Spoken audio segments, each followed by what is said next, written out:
ಸಿಂಹರಾಶಿ ಹಳೆಯ ರೋಗಿಗಳಿಗೆ ತೊಂದರೆಯಾಗತಕ್ಕಂತಹ ದಿವಸ. ತುಂಬ ಎಚ್ಚರಿಕೆಯನ್ನು ವಹಿಸಬೇಕಾದಂಥದ್ದು. ಬಹಳ ದಿವಸಗಳಿಂದ ಅನಾರೋಗ್ಯ ಪೀಡಿತರಾಗಿದ್ದರೆ ಈ ದಿವಸ ಸ್ವಲ್ಪ ತೊಂದರೆಗೆ ಅವಕಾಶಗಳಿದೆ. ವಿಶ್ರಾಂತಿಯ ಕೊರತೆಯಿಂದ ಅನಾರೋಗ್ಯವಾಗುತ್ತೆ. ಬಹಳ ಶ್ರಮಪಟ್ಟು ಕೆಲಸ ಮಾಡ್ತಾ ಇರ್ತೀರಿ. ವಿಶ್ರಾಂತಿಯ ಅಗತ್ಯತೆ ಮನಸ್ಸಿಗೆ ಮತ್ತು ದೇಹಕ್ಕೆ ಎರಡಕ್ಕೂ ಇರುತ್ತೆ. ಅಂತಹ ವಿಶ್ರಾಂತಿಯ ಅಭಾವವಾದಾಗ ಅದು ಆರೋಗ್ಯದ ಮೇಲೆ ಹೆಚ್ಚಿನ ಪರಿಣಾಮವನ್ನು ಬೀರ್ತಕ್ಕಂಥದ್ದಾಗತ್ತೆ. ಅನಾರೋಗ್ಯಕ್ಕೆ ಅಲ್ಲಿ ಕಾರಣವಾಗ್ತಕ್ಕಂಥದ್ದಾಗತ್ತೆ. ಬೇರೆಯವರಿಗೆ ಸಹಾಯ ಮಾಡುವಂತಹ ಒಂದು ಯೋಗ, ಆ ಮನಸ್ಸು ನಿಮ್ಮಲ್ಲಿರುತ್ತೆ. ನಿಮ್ಮ ಶಕ್ತಿಗೂ ಮೀರಿ ಸಹಾಯವನ್ನು ಮಾಡುವ ವಿಚಾರವನ್ನು ಮಾಡ್ತೀರಿ. ಪ್ರವಾಸ ರದ್ದಾಗತ್ತೆ. ಎಲ್ಲಿಗೋ ಪೂರ್ವಭಾವಿಯಾಗಿ ಹೊರಡಬೇಕು ಅಂತ ಹೇಳಿ ಯೋಜನೆಯನ್ನು ಹಾಕ್ಕೊಂಡಿರ್ತೀರಿ.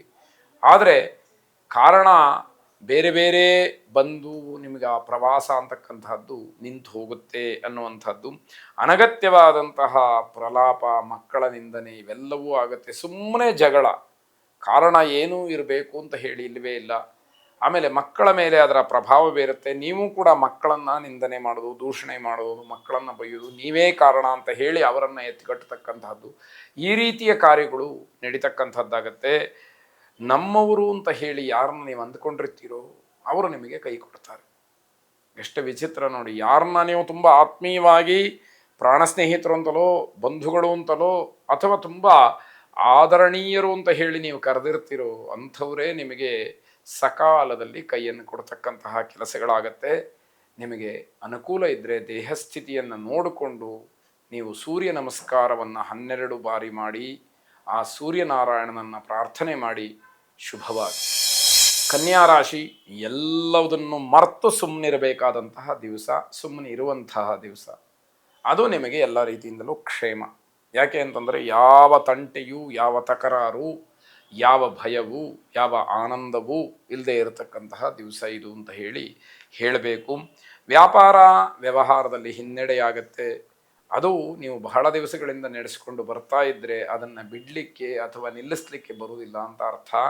ಅಂತಹ ಕಷ್ಟ ನಷ್ಟಗಳನ್ನು ಎದುರಿಸಿಯೇ, ಅನುಭವಿಸಿಯೇ ತೀರಬೇಕಾದಂಥದ್ದಾಗತ್ತೆ. ವಿದ್ಯಾರ್ಥಿಗಳಿಗೆ ವಿಶ್ರಾಂತಿ. ತಮ್ಮ ಓದಿನಿಂದ ಒಂದಷ್ಟು ಅವರಿಗೆ ವಿಮುಕ್ತರಾಗತಕ್ಕಂತಹ ಸಮಯ, ಸ್ವಲ್ಪ ವಿಶ್ರಾಂತಿಯ ಸಮಯ, ಓದಿನ ಬಗ್ಗೆ ಹೆಚ್ಚು ಜಂಜಾಟಗಳು ಇಲ್ಲದೆ ಇರತಕ್ಕಂತಹ ದಿವಸ ಅಂತ ಹೇಳಬೇಕು. ಪ್ರೇಮಿಗಳು ತುಂಬ ಉತ್ಸುಕರಾಗಿರ್ತಕ್ಕಂತಹ ದಿವಸ. ತಮ್ಮ ಪ್ರೇಮ ಚಟುವಟಿಕೆಯಲ್ಲಿ ತೊಡಗಿಕೊಂಡು ಬಹಳ ಸಂತೋಷದಿಂದ ಇರತಕ್ಕಂಥದ್ದು. ಯಾವುದೇ ಕಾರಣಕ್ಕೂ ಕೂಡ ಕಾನೂನನ್ನು, ಸಮಾಜದ ರೀತಿ ರಿವಾಜುಗಳನ್ನು ಮೀರಿ ವರ್ತಿಸ್ತಕ್ಕಂಥದ್ದು ಒಳ್ಳೆಯದಲ್ಲ ಅಂತಕ್ಕಂಥದ್ದು ಎಚ್ಚರಿಕೆ ಮಾತು.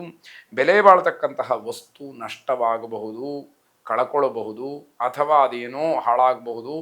ಗಮನಿಸ್ಕೊಳ್ಳಿ. ದಿನವಿಡೀ ಬೇರೆ ಬೇರೆ ಮಾತು, ಸಮಯವನ್ನು ವ್ಯರ್ಥ ಮಾಡ್ತೀರಿ. ಕಾರಣ ಸಮಯ ಹೋಗುತ್ತೆ, ಗೊತ್ತಾಗೋದಿಲ್ಲ. ಬೇಡದೇ ಇರತಕ್ಕಂತಹ ಮಾತುಗಳು, ಚರ್ಚೆಗಳು ನಡೀತಕ್ಕಂಥದ್ದಾಗತ್ತೆ. ಕುಲದೇವತಾ ಆರಾಧನೆಯನ್ನು ಮಾಡಿ ಶುಭವಾಗಿ. ತುಲಾರಾಶಿ ಆರೋಗ್ಯವನ್ನು ಸ್ವಲ್ಪ ಗಮನಿಸಬೇಕಾಗತ್ತೆ. ಆರೋಗ್ಯದಲ್ಲಿ ವ್ಯತ್ಯಯಗಳು ಕಾಣ್ತಾ ಇದೆ. ಅದನ್ನು ತಾತ್ಸಾರ ಮಾಡಿದರೆ ತೊಂದರೆಗೆ ಕಾರಣವಾಗುತ್ತೆ.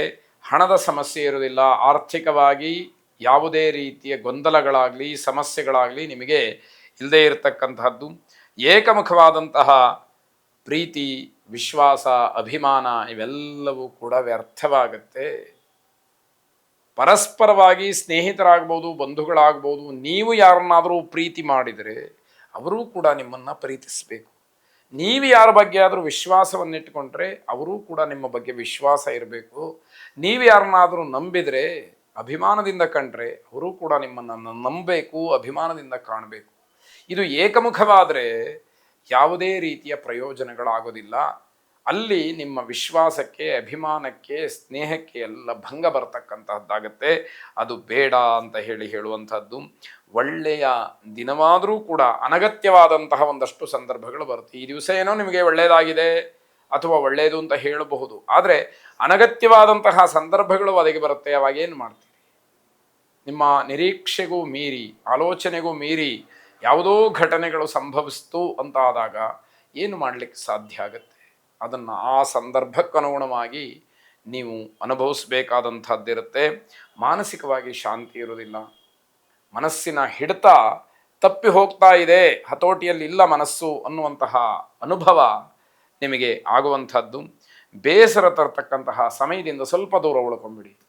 ಯಾರೋ ಬಂದರು, ಯಾರದ್ದೋ ಪರಿಚಯ ಆಯಿತು, ಯಾರ ಜೊತೆನೋ ಮಾತಾಡಬೇಕಾಯಿತು, ಇದು ಬೇಸರವಾಗುತ್ತೆ ಅನ್ನೋದಿದ್ದರೆ ಅಂತಹ ಸಂದರ್ಭದಿಂದ, ಅಂತಹ ವ್ಯಕ್ತಿಗಳಿಂದ, ಅಂತಹ ವಿಷಯದಿಂದ ಅಂತರವನ್ನು ಕಾಪಾಡಿಕೊಳ್ಳಿ. ಆಗ ಮಾತ್ರ ಮನಸ್ಸಿಗೆ ಸ್ವಲ್ಪ ಸಮಾಧಾನ ಸಿಗ್ತಕ್ಕಂಥದ್ದು. ವಿನಾಯಕ ನಮಸ್ತುಭ್ಯಂ ಸತತಂ ಮೋದಕ ಪ್ರಿಯ ನಿರ್ವಿಘ್ನಂ ಕುರು ಮೇ ದೇವ ಸರ್ವಕಾರ್ಯೇಷು ಸರ್ವದಾ ಎಂಬುದಾಗಿ ಗಣಪತಿಯನ್ನು ಮನಸಾರೆ ಪ್ರಾರ್ಥನೆ ಮಾಡಿ ಶುಭವಾಗಿ. ವೃಶ್ಚಿಕ ರಾಶಿ, ನಿಮ್ಮಂತೆಯೇ ಬೇರೆ ಎಲ್ಲರೂ ಇರಬೇಕು ಅಂತ ಹೇಳಿ ಬಯಸ್ತಕ್ಕಂಥದ್ದು, ಆ ಒತ್ತಡವನ್ನು ಹೇರ್ತಕ್ಕಂಥದ್ದು ಬೇಡ, ಅದು ಒಳ್ಳೆಯದಲ್ಲ. ನೀವು ನೀವಾಗಿರಿ, ಬೇರೆಯವರಿಂದ ಒಳ್ಳೆಯದನ್ನು ನಿರೀಕ್ಷೆ ಮಾಡಿ, ಆದರೆ ಒತ್ತಡವನ್ನು ಹೇರಬಾರ್ದು ಅಂತಕ್ಕಂಥದ್ದು.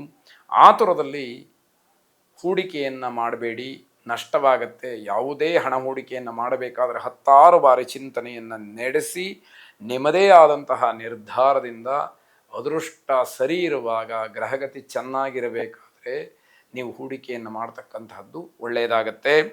ಮಕ್ಕಳನ್ನು ಬೆಂಬಲಿಸಬೇಕು. ಮಕ್ಕಳಲ್ಲಿರ್ತಕ್ಕಂತಹ ಚಟುವಟಿಕೆಯನ್ನು, ಅವರ ಬುದ್ಧಿವಂತಿಕೆಯನ್ನು ನೀವು ಬೆಂಬಲಿಸಿದರೆ ಮಾತ್ರ ಅವರು ಇನ್ನಷ್ಟು ಮತ್ತಷ್ಟು ಬೆಳೀಲಿಕ್ಕೆ ಅವಕಾಶಗಳಾಗತ್ತೆ.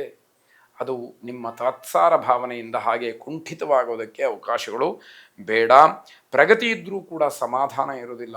ಮೇಲೆ ಮೇಲೆ ಬರ್ತಾ ಇದ್ದೀರಿ, ಅಭ್ಯುದಯ ಆಗ್ತಾ ಇದೆ, ಅಭಿವೃದ್ಧಿ ಆಗ್ತಾ ಇದೆ, ಆದರೂ ಕೂಡ ನಿಮಗೆ ಸಮಾಧಾನ ಇಲ್ಲ. ಇನ್ನಷ್ಟು ಬೇಕು, ಮತ್ತಷ್ಟು ಬೇಕು ಅಂತಕ್ಕಂತಹ ದುರಾಸೆ ನಿಮ್ಮನ್ನು ಕಟ್ಟಿ ಹಿಡಿದು ಇಡ್ತಾ ಇದೆ ಅಂತ ಹೇಳಬೇಕು. ಹೆಚ್ಚು ಜನರ ಭೇಟಿ, ಗೊಂದಲಗಳು ಹೆಚ್ಚಾಗತ್ತೆ. ಬೇರೆ ಬೇರೆಯವ್ರನ್ನ ಭೇಟಿ ಮಾಡ್ತೀರಿ, ನಿಮ್ಮ ಸಮಸ್ಯೆಗಳನ್ನು ಹೇಳ್ಕೊಳ್ತೀರಿ, ಅವರೇನೋ ಒಂದಷ್ಟು ಸಲಹೆ ಸೂಚನೆಗಳನ್ನು ಕೊಡ್ತಾರೆ, ಆದರೆ ಅದು ಗೊಂದಲಕ್ಕೆ ಕಾರಣ ಆಗುತ್ತೆ. ಯಾರ ಮಾತು ಸರಿ, ಯಾರ ಮಾತನ್ನು ನಂಬಬೇಕು ಅಂತಕ್ಕಂತಹ ಒಂದು ಗೊಂದಲದಲ್ಲಿ ಸಿಕ್ಕಿ ನರಳುವಂತಹ ಸ್ಥಿತಿ. ಉತ್ತಮವಾದಂತಹ ದಿವಸ ಸರಿಯಾಗಿ ವಿನಿಯೋಗ ಮಾಡಿಕೊಳ್ಬೇಕು, ಇಲ್ಲದೇ ಇದ್ದರೆ ದಿವಸ ಪೂರ್ತಿ ವ್ಯರ್ಥವಾಗುತ್ತೆ. ಒಳ್ಳೆಯ ಕಾರ್ಯಕ್ಕೆ ಈ ದಿವಸವನ್ನು ವಿನಿಯೋಗ ಮಾಡಿಕೊಳ್ಳಿ. ಕುಬೇರ ಲಕ್ಷ್ಮಿಯನ್ನು ಪ್ರಾರ್ಥನೆ ಮಾಡಿ, ನಿಮಗಿರತಕ್ಕಂತಹ ಆರ್ಥಿಕ ಸಂಕಷ್ಟವಾಗಲಿ ಅಥವಾ ಹಣದ ಅಭಾವವಾಗಲಿ, ನಿಮ್ಮ ಯೋಜನೆಗೆ ಅಡ್ಡಿಯಾಗಿರತಕ್ಕಂತಹ ಹಣವಾಗಲಿ, ಎಲ್ಲವೂ ಕೂಡ ಸಕಾಲದಲ್ಲಿ ಉತ್ತಮವಾದಂತಹ ಫಲವನ್ನು ನಿಮಗೆ ಕೊಡಲಿ ಅಂತ ಕೇಳ್ಕೊಳ್ಳಿ. ಶುಭವಾಗಿ.